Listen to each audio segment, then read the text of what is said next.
But you said you watched some of the stuff I said about why the Quran only position is untenable, and then you said you had some questions about that.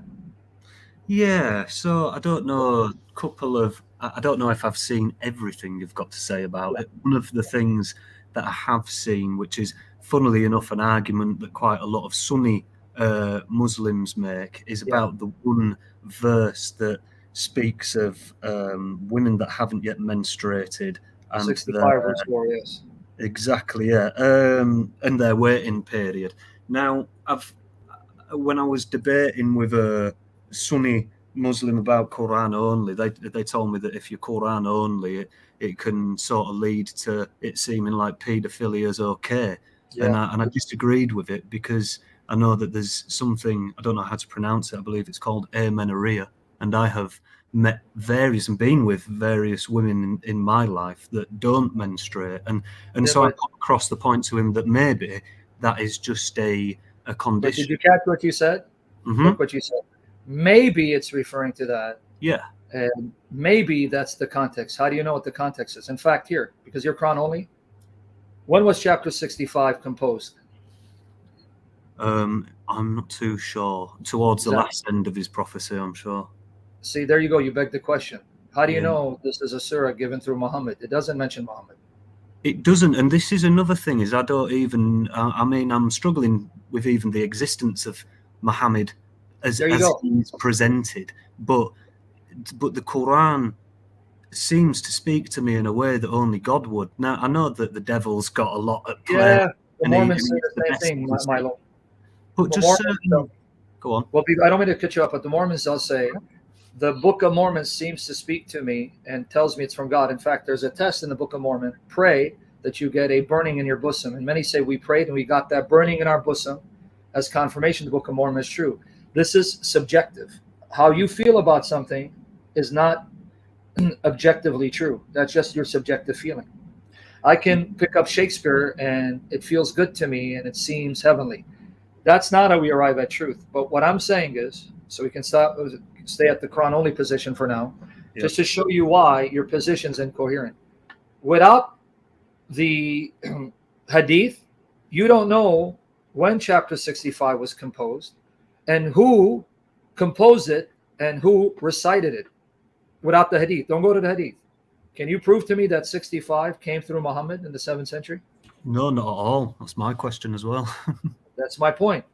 The Quran is acontextual, ahistorical. You cannot situate it in history because it doesn't have enough information to tell you its historical context. This is why those who follow the Quran alone say if you read it, it actually points north of Mecca and Medina to Petra. It makes more sense. But see, that's the thing.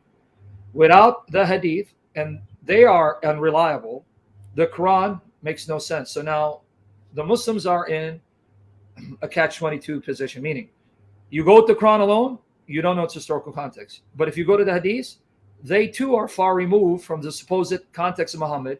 But even if we grant that that's historical context, they're hugely embarrassing because it shows that Muhammad was an immoral, misogynist, pedophile, woman prostituting bandit. Yeah. That's why you were troubled with that hadith. Yeah, of course, and I'm sure a lot of Muslims don't because they're indoctrinated from birth, but from coming into it, I mean, I'm 27 years old. I've avoided indoctrination my entire life, and so I wasn't going to start allowing it to don't get me wrong, I nearly did. I was in a turban and a thobe, washing my hands 3 times and putting my right shoe on first and all that stuff. I was fully into it for a bit, but then I just stepped back and thought, this isn't right. I don't think, this doesn't seem like God. But just going back quickly on what you said about the subjectivity of sort of reading the Quran, it's not so much that I've read it and have been spoken to in that sense. More so, there are some points throughout this journey where I've made direct prayer to God and asked if He guide me through silence as well. So I don't know if the devil's got this sort of power, but I've asked if he can guide me through the Quran and then opened a page.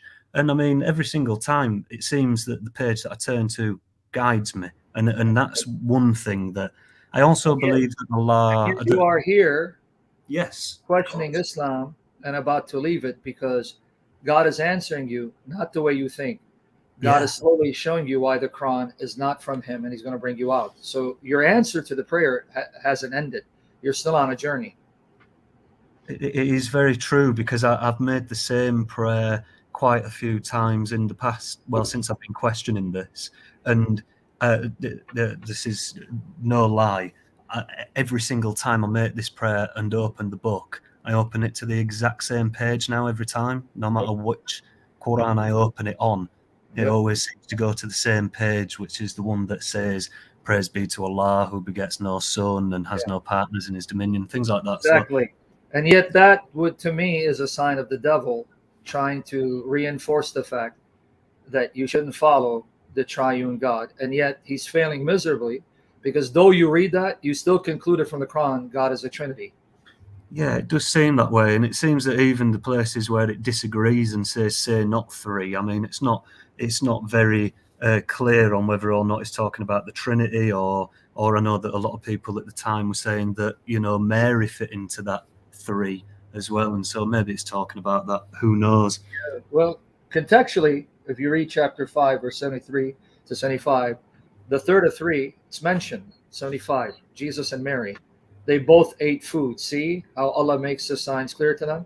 That makes no sense to say that Allah made his signs clear to mankind, that because Jesus and Mary ate food, and that Jesus the Messiah was no more messenger, the messenger of whom passed away, unless this is refuting the fact that the other two, the two of the other three, is Mary and Jesus, which is then confirmed in the same surah in 5:116, where this fictional dialogue takes place between Allah and Isa, where he says, "Oh Isa, did you tell mankind to take you and your mother as two gods besides Allah?" So if you read the Quran contextually, it condemns the view of Allah, Jesus, and Mary as three gods, and Allah the third of three. But ironically, nowhere does the Quran address what Christians believe, that the one God is Father, Son, and Spirit. So you don't find the Quran saying, they do disbelieve, we say Allah, Messiah, and the Spirit are one, or that Allah is the Father, Son, Holy Spirit. It's ironic. Yeah, it really, really is. And even where it says that he begets no son, he's not begotten, nor does he beget, all those things. The actual word, I mean, every time I look at the Quran, I try to look at it word for word, and I look at the lexicons at the same time to delve into it. And the word itself, the root, wow, lam, dal, is specifically talking about physical, physical, I don't know what the word is, but yes, physical procreation. Procreation, exactly. Yeah, an actual parent, an actual son, things like that. It's not talking about like it does reference Jesus as the word, a word from him, right? So in fact, if you look at the private chat, I wrote a two-part article showing how the word walad is used to confirm what you said. So if you go to the private chat, here it is, guys. You see part 1 and part 2, and I'll show it on the screen. I already did a two-part response to show the word walad. Whenever it's used in the Quran, it refers to physical begetting, physical procreation, which is what Allah condemns. Here, let me show it to you guys. So you see in the private chat, I sent it to you? Yeah, I've seen it, and now I'm just having a little look through it. Okay, so just for the rest of you, I'm giving you the links. Here's part 1. So let me just put it up there. So yep, I've looked at it, and I've shown that the word walad, beget, always is used in the Quran for physical procreation, a sexual act that results in a child being produced. So yes, we're not Mormons. We don't believe that God physically sires or procreates, because God by nature is spirit. So guys, I'm giving you the links that I gave him. Study them, and I may do a session on it. But yeah, you're correct. When it says lam yalid wa lam yulad, it's talking in the context of the Quran of the pagan belief that the gods and goddesses had bodies through which they could actually engage in sexual intercourse and impregnate one another. Mm-hmm. Because remember, sense. Paganism is steeped in the view that the gods and goddesses are like humans, in that they have bodies, and you have goddesses with female genitalia and gods with male genitals. And not only do they have sex and orgies with one another, they also have sex and impregnate women, or goddesses get pregnant by men. That was common among the pagans before, during, after the time of Christ. And if we take the narrative of Islam, then the pagan Arabs also had the same view, that the gods and goddesses could physically procreate and have sex. So they were like glorified human beings, but on a higher level, were just as wicked and evil, immoral as humans, because they would do evil and immoral and wicked things. That makes perfect sense. I guess one of the overarching questions that I've got with all of this is that the more I seem to delve into it, the less the Qur'an actually seems to contradict Christianity. And I guess my question is could it be that the Qur'an is still a word from God, and that actually it's been corrupted by the Muslims to make it seem like it's something else? But well, you're arguing as Orientalists and Islamicists. That's the view of many Islamicists. For example, you have, I believe his name is Gerard Puin and Hawtings. Their view was that the Quran was actually a collection of Christian hymns that were actually in Syriac, but when they were translated in Arabic, they were bastardized, butchered, and misinterpreted. So you're actually arguing what many Islamists, or they would say Islamicists, Orientalists, have actually argued, and they've written books on it. I have at least 2 of them in my collection. I have not gotten a chance to read them. One of them, I believe his name is Hawtings, and he actually believes that the Quran was originally a collection of Christian hymns that were originally in Syriac, but became corrupted. Hold on. What am I doing here? Sorry about that. I have all this time. They became corrupted when it became translated into Arabic. So that's what they argue. You're arguing what these Orientalists and Islamists have been arguing for about nearly a century. Yeah, I mean, could you agree with that point? Christoph Luxemburg. Thank you, brother. Christoph Luxemburg. Yes, I've had a little look into him. This is, I believe, the German fella that was very afraid to even come out with the things that he was talking about. Yes, they had to use pseudonyms because they'd be threatened and killed. Now we live at a time we don't care anymore. That's why we're bold and we show our faces.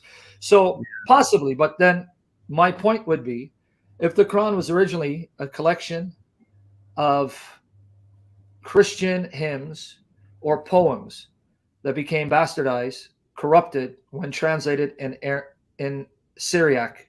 Syriac is an offshoot of Aramaic. Then what's the point of reading it when it's simply mimicking Christian theology that's derived from the Bible? So then why would I need it? What is in the Quran about Jesus that is not mutilated or abbreviated in contrast to the Gospels that give you the life of Christ, where he taught, what he said, what he did, where he died, none of which you can find in the Quran. In fact, you can't even situate Jesus geographically in the Quran. If I tell you, Jesus, where was he born? You couldn't tell me that from the Quran.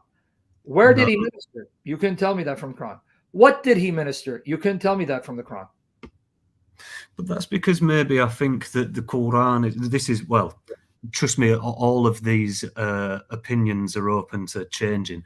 But one of the thought processes I've been having is maybe the Quran did come to clear up a lot of the problems that were going on with the Christians, and that, in fact, it's ended up making it less clear in the long run. But maybe at the time it came to clear up a couple of questions that people had. The other thing as well is that I don't want to, just to answer your question of what's the point, if it is hymns and if it has come from God, I still definitely want to know, because my journey's for God, not necessarily for any sort of religion, as it were. But even what you just said, show me how just taking the Quran clarifies any confusion among Christians. What does it say that clears up the confusion and division? Well, I mean, just what we've spoken about there, maybe the idea of some Christians at the time thinking that Mary was part of the triune and things like that, and it came to clear up. Why would you need Allah to condemn that when the Christians, on the basis of Scripture, already condemned that in the 4th century? Yeah, maybe it was just for the time. I'm not saying that the Quran is supposed to be something that's read now. Maybe it was only Even presented. we go with that. Well, that's what Mm, I'm trying to say. Even yeah. if it's for that time period, which we don't know what the time period was. You Mhm. already had Christian theologians and bishops such as Epiphanius in the 4th century. He wrote a book condemning heresies, and he mentions a group called the Mediamites, Collyridians, and they worshiped Mary as a goddess and would bake cakes to her, and he condemned them outright. This is idolatry and blasphemy. Mary's a creature, she's not a goddess. So they didn't need a revelation from God because, number one, you'd have to believe it's a revelation. And if you don't care what it says. So we're back to square one. Why would I need God to give me a revelation to condemn a heresy when he's already given me the church established by Christ and the apostles and the scriptures entrusted to the church, which they taught, expounded, explained, defended, articulated, and lived out. And on the basis of those scriptures and what the apostles taught them, preserve that teaching and use that to condemn such heresies. We say, well, they're not inspired. Maybe someone accept it. Well, that begs the question, because how many people accept the Quran as a revelation? Not many. So we're back to square one. Why would I need a revelation from God to clear up that confusion when God has given me all I need in the Church of Christ and the scriptures entrusted to their care?